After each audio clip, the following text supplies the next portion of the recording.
Hi, Terry J. Hey, how are you? Long time no talk. I think I see those horses moving in the background. No, it's just a picture. Looks beautiful. Thank Uh, you. That's my view. are all three of your books out on Amazon? Yes, yes, yeah, but all three of them, and I think they're both in. All three in ebooks too. Yeah, I just couldn't find the last two on Amazon anywhere. Really? I went to Terry J. I went to the titles. So, That's really weird. yeah. It's part of my thing. Right before the interview, I looked the author up one more time and refreshed my, you know, familiarity. And I think, I can't find those books. Well, I'll go check it when I get off. But they should all be there. And I think if you just go through my website, that's the easiest way. Okay, I do all the guests on Amazon just to see what Amazon's saying, and look at reviews and stuff. So Cool. anyway, I'm excited about this. Me too. I love working with you. Thank you, Jerry. All right, let me see. You're the first of the day, so I don't know why I get nervous. You give good interview. Thank you. All right. You're in Nevada? Yeah.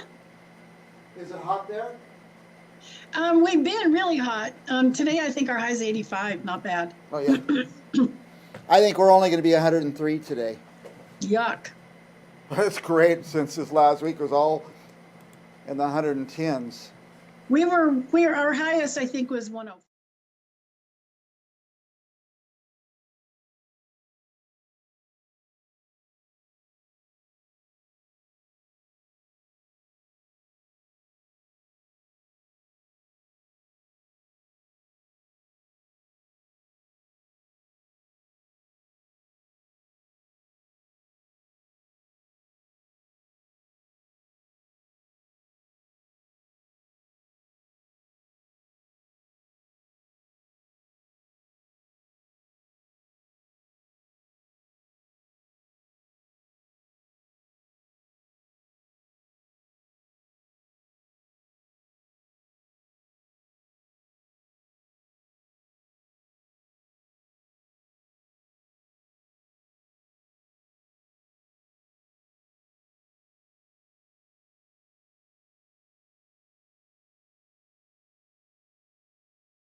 just very matter of fact, she said, well, if you can hear somebody that's nonverbal, you ought to learn to communicate with horses because all animals are telepathic.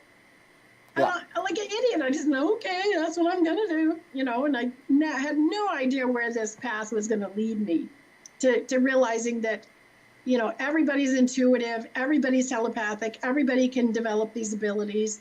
And it really enriches your life, and it makes things so much easier too. Now, by the way, here's, I don't know if this is your second book, The Physics of Mediumship. That's my third book. That's my third book. I really wanted to. Let's get to the second one here. The Intuitive Communication. Tell us about... That book is for first responders, medical personnel, and caregivers. Because everybody gets to the point where they're dealing with someone who cannot communicate, they're in a coma, they're in what's called a persistent vegetative state, you know, but they're still in there and you can still connect to them. And it just depends on how their medical condition is as to what part of them you're reaching. Now, we need to train in this. One needs to train in this, I would imagine. From when you first had the communication with the boy on the horse, did you train? Did you find ways to improve what you do, or were you always just a natural at it? Oh, gosh, no. And I'm not a believer. That was the biggest problem is, you know, people go, well, do you ever go see a psychic? And do you have your cards read? And it's like, no, I would never do that. I never thought that any of this was valid. You know, and most people that do it, they want to make it more woo-woo. And I'm special. I have gifts. And I want to just tell, no, you don't. That's a bunch of BS. Everybody has people to me that are gifted are ones that are like artistic or musically talented or something. Yeah. Not this. This is a skill that anybody can develop. And I love teaching it. I mean, if it was a gift or something, how come I've been able to train hundreds and hundreds of people to do this? Mm-hmm. Now, I guess the third book is the one that's really caught my eye, The Physics of Mediumship, and talk about the scientific aspect and do you say vibrations, energy? Well, everything is physics. You know, even God is physics. Everything is energy, frequency, and vibration. So I really wanted to take the woo-woo out of mediumship because there's so much BS out there about it. Oh my goodness. And some of the TV mediums, they do not have discernment. Okay. Discernment is that ability to tell the difference between positive and negative energy. Mm-hmm. So when somebody dies, only the positive stuff can go with them to the other side because it's a vibrational match to source, which is my word for God. And so everything negative, you know, pain, suffering, unfinished business, lack of forgiveness, all of that negative energy gets shed off and left behind in the earthly realm. Well, if you tune into it, it looks like, feels like, and sounds like the deceased. Mm-hmm. It's not. It's their garbage. So anytime you get something negative from a deceased person or animal, you're dumpster diving. Seriously. That's what they left behind. That's what they left behind them. So it's not garbage. Them. Yeah. And, you know, sometimes I'll go into the garbage, but I'm very specific about why I'm going into the garbage and what I'm getting. Like somebody who had a really contentious relationship with a parent and the parent passes and it's like they never get to resolve it. I will go in that garbage and find the apology because you know they apologized on their way out, you know, that they were so sorry about what they did. Right. And so sometimes I will go dumpster diving, but I'm very specific about it. Yeah. Because when the person gets to the other side, they would never even have an awareness that they had this problem with one of their own children. Very good. Now, the 3 books, should we read them in any order or does it matter? I don't think it matters. The first book I wrote is The Cowgirl Shaman Way, 7 Easy Steps to Develop Your Intuitive Ability. And that was like how I got started and how it became just this, you know, journey for me. And it does teach you my technique, which is 7 steps. They're very simple. And it teaches you how to develop your own abilities that you were born with. Mm-hmm. Then the second book is really just for first responders, caregivers, and medical personnel when they're dealing with someone who's, you know, not aware, not conscious. And, you know, it's like if there's a traffic stop and you're a police officer, you know, do you know this person is passed out drunk or do you know they're having a diabetic incident where they passed out? Right. You know, and you can instantly tell. Oh, my goodness, you can instantly tell. And I know this because I've talked with, you know, law enforcement officers who have said your book really saved this person because I instantly knew that this was a diabetic incident, not somebody who was drunk. And they got medical personnel and, got the person, the help they needed right away. So it's very helpful for that. And especially when you have we have a caregiver that is frustrated because they can't communicate with the person they're taking care of, and they just don't know what's going on. Somebody in a coma, for example? Yeah, you can still communicate with somebody in a coma. I do it all the time. I mean, I just don't even think about it. And they tell me stuff that's so specific to their life. There's no way I could have known it. There's no way. Yeah. And detailed stuff. And then the third book that I wrote is the Physics of Mediumship. And make sure you read the foreword in it, because my publisher wrote it because I wanted a subtitle, Cut the Woo-Woo Crap. Okay. And he said, no, let's not do that. So after he read through the book 3 or 4 times, which is what he does, he said, yeah, let's put it on the cover. And I said, nope. I said, I like it just the way it is. And so it was really cute the way he wrote about us having that discussion about the subtitle. But it really teaches you how to be a medium. And it's so freaking healing for people when they know their loved ones are not gone. Yeah. They're not gone. They're just non-physical. And of course, they can't perceive anything negative in the earthly realm. But gosh, they never miss a wedding, a graduation, good news, a birth. They're always there for that. They're always present. They're always there. And it's so fun when you can realize that they are there. I still have coffee with my mom every morning, 8 o'clock.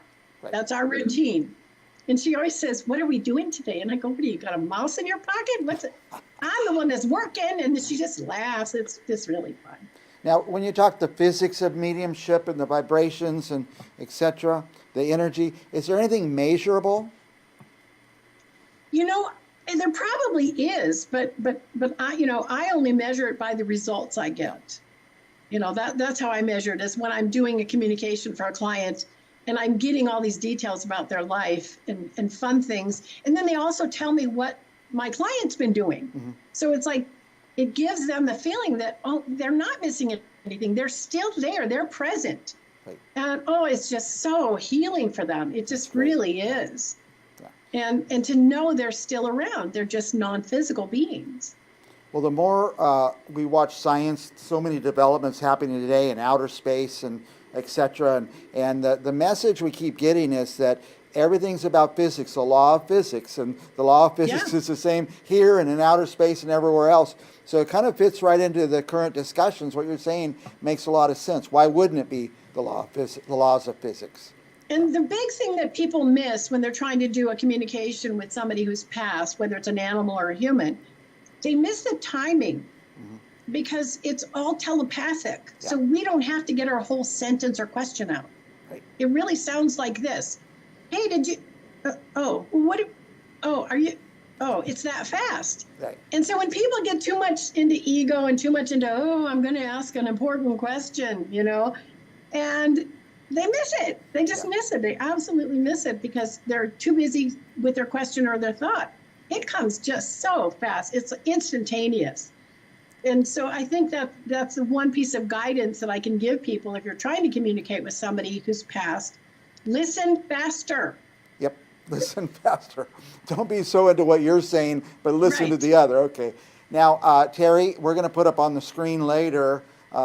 Actually, we have your web address on the put up there right now, but later we'll put in all your links, where to find and buy your books and stuff like that. So for our viewers on YouTube especially, you'll be able to find all that stuff. By the way, Terry J is intuitive, animal communicator, horse whisperer, medium, and a medical and veterinary intuitive. So do you mostly work with people now, or animals, or both? I would say it's about 50-50, but it's really fun because if I start doing reading on a horse, I always end up, or an animal, I always end up pivoting to the human and helping them with their issues. I did it just this morning. A little girl that's at some nationals with a horse. The horses were pretty much fine, but she was totally lacking in confidence. Yeah. And so I was able to help her, get through that. And you could watch her whole energy field change. I love doing that. I said, you have goosebumps? And she goes, I do. So her whole energy field is shifting with the new information. It was so cool. Now let me ask you this. I think we've talked about this before. Do you have to be present with the animal? No, I do my work by phone all over the world. And the way that I do it, again, physics, I connect with unconditional love, which is the most powerful energy in the universe. Yeah. And I connect to the person. And then when they start talking about their animals or their other loved ones that have passed or something, I get this direct energetic connection to them. Right. And then sometimes I can even just stop going through the person and just deal with the energy of the animal or human separately. So, but it's so fun.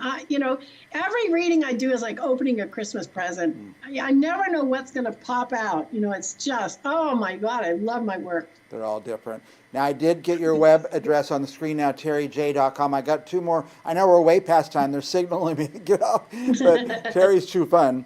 terryj.com. What would our viewers find there? I would really encourage them to go to the press kit. Okay. The press kit has tons of videos and testimonials and podcasts, other podcasts. Some of these, I have all my podcasts that I've done before with you guys. And so they're all there, and they can get lots and lots of information just by going to the press kit. Where, what if somebody wants to engage you? Is there a way on your webpage to book a session or something like that? Yeah, it says schedule a reading. Okay, schedule a reading. It says schedule a reading. So they can click on that, and they can pay for an hour or half hour. My rates are only $50 and $90. They're really reasonable, and I keep them that way so that people can afford it. Yeah, that's great. And, there's no limit to the number of subjects that we can cover in a session. So it's really fun for me because you never know what's going to come up in a session. I love it. Now, tell me if I'm wrong, but did I catch you in a Netflix program recently? Oh, yeah, that was a year ago. Okay. I was on a show on Peacock. And I told this guy his wife was a hooker. Okay. And so he had just gotten married and his wife was a hooker, and that's proof of it. Yeah. And the story kind of got convoluted, but I was in that, and I said, don't call me a pet psychic, and that's all they called me, because it was a film back in 2017. So it was just, for me, it was not a good experience. I can't talk bad about the product. But it's fun for me to see you up there doing that. And somebody else actually played your character. You were there, but somebody played your character, I think. Dee Wallace. Oh, she was so good. And people don't know this about Dee, but she does all kinds of energy healing and stuff. So she was like the perfect pick. That's great. She was great in it. Terry, we're way past time. What else do you want our viewers to know before we leave? Just that they can do these things by reading the books, by studying the methods. Mm-hmm. Everybody can develop their intuitive abilities for a richer, more fulfilling life. They really can. Okay. And would it improve your relationships with other people if we practice these techniques or develop these skills? It can go both ways, because you become a human lie detector when you do this work. And so if you're with somebody who's not so honest, it can really just make the relationship go south. All right. But I would rather have it that way. I'd really rather know the truth always. All right, very good. Our guest is Terry J, the Cowgirl Shaman. There's her web address, terryj.com. How easy. That's a great web address, Terry. For our viewers, hang on. And Terry, hang on a minute. We'll have more authors coming up right after this.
Welcome back to Briggs on Books. Are you trying to pick the next book you're going to read? I've got this great book and a great author coming up right now. Can you be a medium? Do you have some intuitive abilities? Well, Terry J and her books help you develop those or recognize those abilities. Our next guest, she's here live. Terry J, welcome, Terry. Thanks for having me. It's always fun to work with you. Is everybody intuitive? Yes. Unless you have serious cognitive ability, disabilities, then everybody can do this work. They're not gifts. You're not special, maybe short bus special, but everybody has these abilities, and it's just a matter of developing them. What about doubters like me? Well, it's amazing if you just do the 7 steps that I have in all of my books on how to do it. It's amazing what starts coming through where you pick up on stuff. Somebody tells you something and you go, oh, that's not true. Yeah. But in the beginning, were you, before you recognized your ability, were you a skeptic? Oh my goodness, yes. People would say, did you go get your cards read, or did you go see a psychic, or have you had your stones done? It's like, what are you talking about? No, I thought there was, that there were no such things as a reputable psychic. And I don't even like that word because psychic means not of the physical sciences, and my work is all based in physics, which is a physical science. So I don't like that P word. I like the other P word, physics. Physics. Yeah, I'm going to put your book cover up for your first book, and tell us about how you went from becoming a skeptic to a full believer. Well, I was just at the wrong place at the wrong time. I was doing a horseback therapy program back in 1990, and I picked a kid up out of his wheelchair and put him on the back of one of my horses. And he looked at me and said, hey, I have a cramp in my hip. And I said, well, you have a cramp? Well, here, sit this way. It's kind of normal for a CP child. And so him and I just carried on this conversation while we went through our horseback therapy routine. And I took him off the horse and he went back to class. I put him in his wheelchair and he went back to class. And the gal who was helping me said, boy, he's sure talking great. And I said, well, he's very bright. Just because he has CP doesn't necessarily mean that he has any cognitive problems. And she said, Terry, he didn't say a word. He can't, remember? And like I said, if I was a horse, I would have done a buck fart snort. Because when they're spooked, they do all 3 of those things at the same time. Yeah. So I went into the classroom and they put a band around his head and he had typed out on his computer, horse lady can hear me. Wow. So I instantly had confirmation. So I went back outside and told her what had happened in the classroom. And she said, well, if you can hear him, you ought to learn to communicate with the horses because that would make your program really safe. And all animals are telepathic, which was news to me. And I was like an idiot. Okay, that's what I'm going to do, And one thing's led to another, and now I know there's no limits to the amount of information you can glean from the universe. It's all out there, and it's all out for everybody to pick up on. And by the way, there's 2 more books, Intuitive Communications, and then finally the Physics of Mediumship, which we're going to talk about in a few moments. We'll be right back.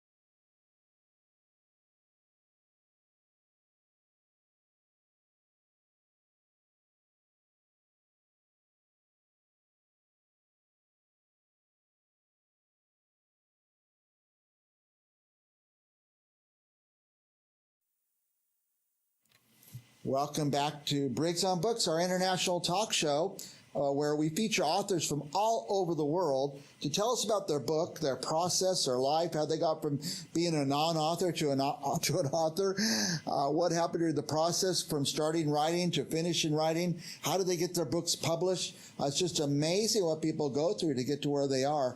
And I think this next guest, who is Lynn Moore, is going to be very inspiring as well as everything else. Welcome, Lynn.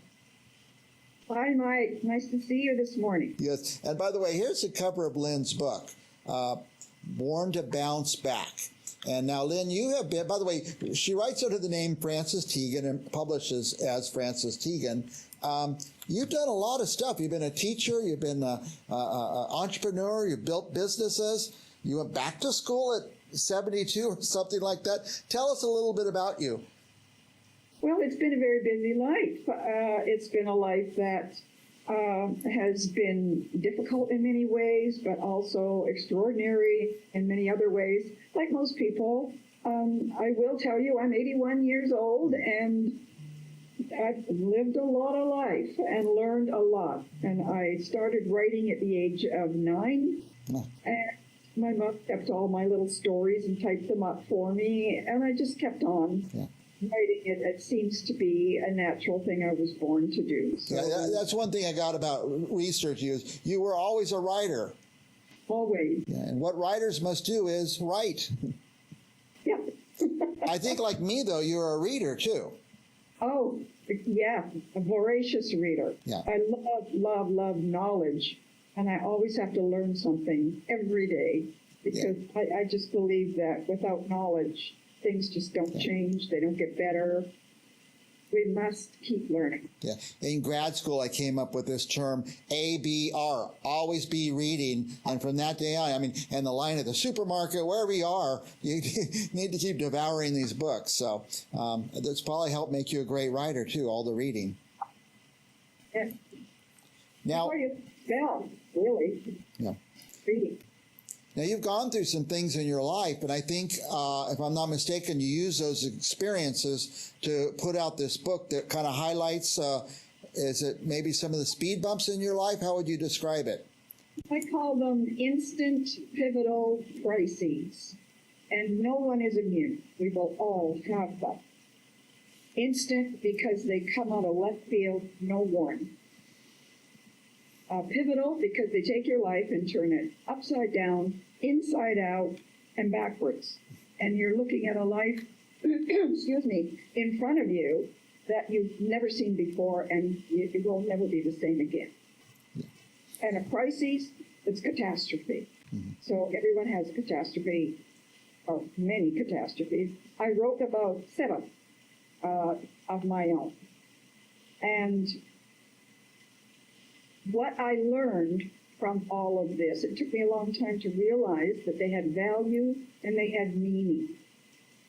And I want everyone to know that when these crises knock you crazy and you just don't even know how to get up, it's for a reason.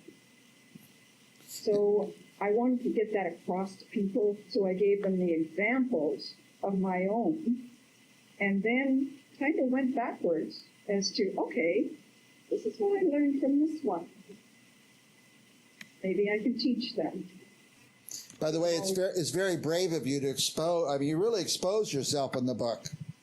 I do. I did it purposely because I also believe that if we don't allow ourselves to be vulnerable, again, we aren't going to live a life without honesty. We have to learn to listen to each other's stories because they create empathy, and empathy creates. It just makes us all equal. Yeah. By the way, I meant to ask you in the beginning of the interview, where are you located right now? I'm in Vernon, British Columbia, Canada. And that's above California or above New York? I don't know. It's above California. As a matter of fact, the province of British Columbia is as large as Washington State, Oregon, and Northern California. Oh, okay. And what's the weather there right now? Right now, we're looking at lovely sunshine. I would say, because we are in Celsius, I'm going to try and convert that, but we're probably going to be about 18 degrees today, which is close to 70. 70, yeah. That's amazing. Canadians, Americans, we don't know Celsius, we don't know the metric system, and well, I was with that. It changed. Yeah. I was a young adult, I think. Yeah. We now your book. Who should be reading this book? Anyone who has had difficulty in their lives and they just can't seem to get over it. It sounds like almost all of us, Lynn. Yes. Yeah. Well, as I said earlier, that's brave of you to kind of lay yours out. There's 7 big ones. There's probably more than that in your life, but you chose 7 and talked about how you went through them, how you got through them, and maybe that will inspire other people as to how they could get over their own. That's my whole purpose of writing the book. I want to help others know that their life isn't over Yeah. when they the catastrophe, and there are ways to come back. And I go through a number of ways of doing that and advice. Yeah. I also have a wicked sense of humor. Not totally down and, oh, woe is me. Yeah. I do put quite a bit of laughter in there too when it's appropriate. Very good. Now you went through a lot. You were a mom. You were had children. You had a husband, and then at some point you didn't have a husband. Yes, and that was because that was one of my IPCs, is that he ended up being what the psychology world names a malignant narcissist. They are brutal, they are mean, and they are charismatic. Ah. And so I ended up, by him being brutal with me in many ways, and who deserted me without a penny to my name with a 2-year-old and an unborn baby. Wow. Now. But I also learned I probably saved my life. Ah. Any man whose partners kill them, especially malignant narcissists. Yeah. Now, many women are married to malignant narcissists. Do you think reading your book would help somebody understand that that's what the issue? I mean, people don't know psychology. They don't know they're married to a malignant narcissist. It's just a guy that acts a certain way. Do you think your book would help expose that and help people understand what they're in the middle of?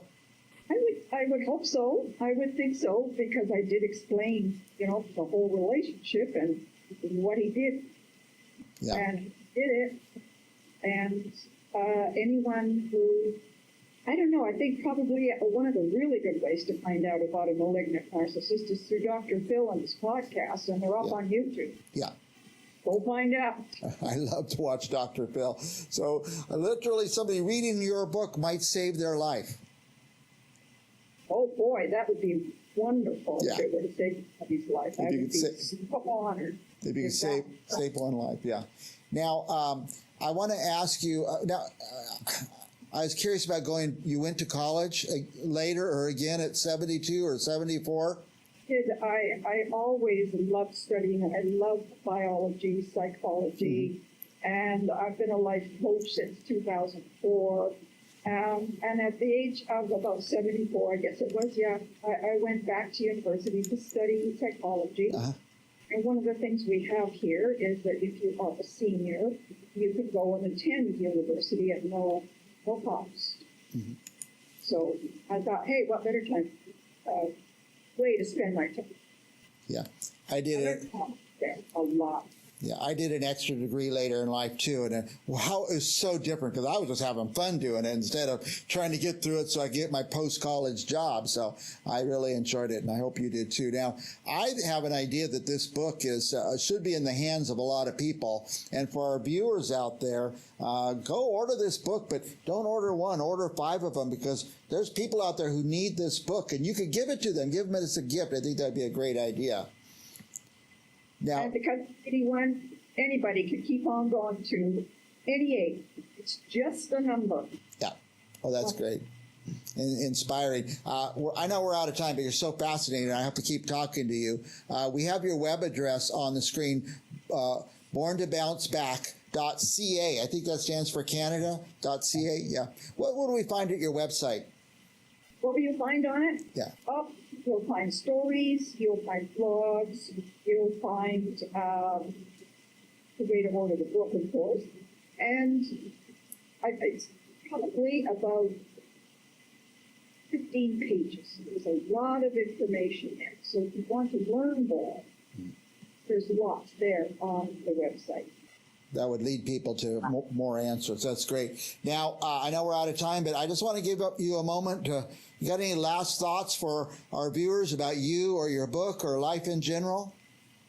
Just look for meaning in everything that happens in your life. It's not all bad. And, really, I heard it once. I think it was Neil Donald Walsh. He said, there's nothing right, wrong, good, or bad. It just is. Very good. Very good. Thank you, Lynn, for your message and for being so brave to kind of expose yourself, pour yourself out there so that other people could be moved and inspired and hopefully find some peace in themselves. And I hope you'll come back over and over. I would love to. Just ask. All right, Lynn. And we'll be back with more authors right after this.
Welcome back to Briggs on Books, our international talk show where we talk to authors about their books.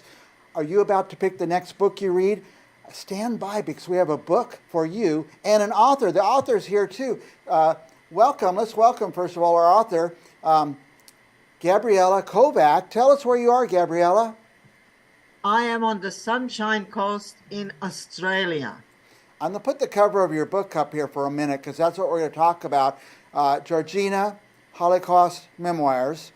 And tell us, in California right now, it's about 11 a.m. What time is it there? At the moment, it's 20 to 4 in the morning. 20 to 4 in the morning. You got up this early to talk to us. Thank you. Yes, I thought you're worth it. Yeah. So many, I spend a lot of time trying to pick my next book. So the idea of this show is so people can pick their next book. And here is a book that's very fascinating. Tell us a little bit about the book, Gabriella. Well, the book is about my family and my parents, basically about my mother. She was an extraordinary person who believed in herself totally and utterly. And basically that's one of the reasons I wrote the book was some of the things I couldn't get grips with. And the way I could figure it out was by writing it down. That was the only solution I had to it. And I'm getting to understand her more and more. Her father, and this is very important, I think, and that's why I think it's very important that people know that her dad brought her up in such an unusual way that she didn't believe in any stops in life. She knew she was in a magic bubble, and while she was in a magic bubble, she was protected. So she went through the Holocaust, communism. Most people, it's just unbelievable. They feed her more than she feed them. At each time and all the adventures she had, she just unbelievable. Made sure that she knew that she was in charge at all times, which is just crazy. And in the end, because she knew that she'd win, she was playing funny games with her. By the time some of the games, like she knew that she's going to win the lottery. Crazy stuff. Yeah. Just crazy. Now she was in where? Was she in Hungary? Yes, she was in Hungary right through the Holocaust. Okay. And also under communism. And then finally, she just went to the Hungarian government when the there was a revolution against the communists, and after the revolution failed, she went to the Hungarian government and said, how much for 11 visas? That's guts. Yeah. And she paid it because she had a couple of businesses under communism, which was illegal, but she just did it. That's the sort of person she was. Now, that's why I wrote the book. A lot of people don't know this. Most people know about the Holocaust, but there's a lot of countries that after the Holocaust were taken over by communism. And tell us what that was like. Was it worse? Oh, it was horrific. Yeah. Like because of the way she was handling us, and as I said, she had several businesses under communism, under their noses.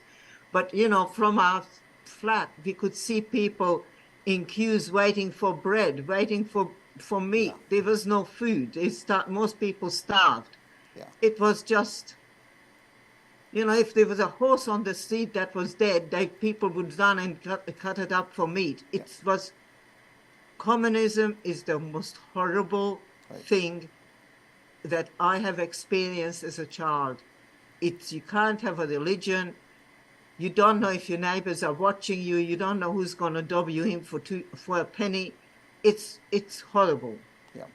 Now, I understand that, of course, in certain countries like Germany, Germans killed a lot of their citizens, but I understand under the communists, they killed a lot of their citizens as well. I think they killed more under Stalin. I think there were more people being murdered by Stalin than under the Holocaust under Hitler. Yeah. We were talking before how I love to read about history, so I recommend for our history buffs out there like me, You may get a whole nother perspective of what went on during the Holocaust and after the Holocaust that we don't get to read a lot about. I'm glad you did this book, Gabriella.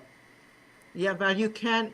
I have put quite a lot of real details in the book about what was happening and how she overcame them. And that's why I said to you before, if anybody would like to contact me on my email, I'm more than happy to send them, because I just did the audio book, so they gave me a couple of freebies, and I'm quite happy to share. Now, did you do the voice yourself on the audiobook? Yes, I was a bit scared because of my accent, but yes, I did do it. I felt that it was necessary. Yeah, you have a great speaking voice, but I was going to say it does not have much of an Australian twang to it. Really? Are you Well, more? I don't know. You have a Hungarian accent. Is that what we're hearing? Yes, you can hear my Hungarian accent. But not much Australian at all, I don't think.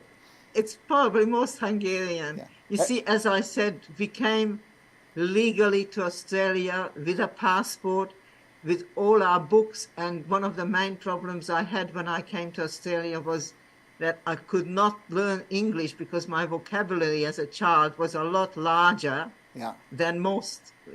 And therefore I just couldn't express myself. What year did you come to Australia? I can express myself in Hungarian. What year did you come to Australia? 1957, a year after the revolution. Yeah.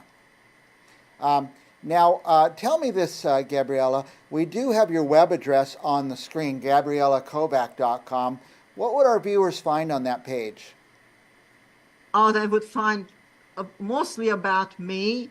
Also, I did turn the book into a stage show, and they find out a bit more about that, and basically about me. It's if they want to have the audio book, it's my email address that they need, and that's also on that page.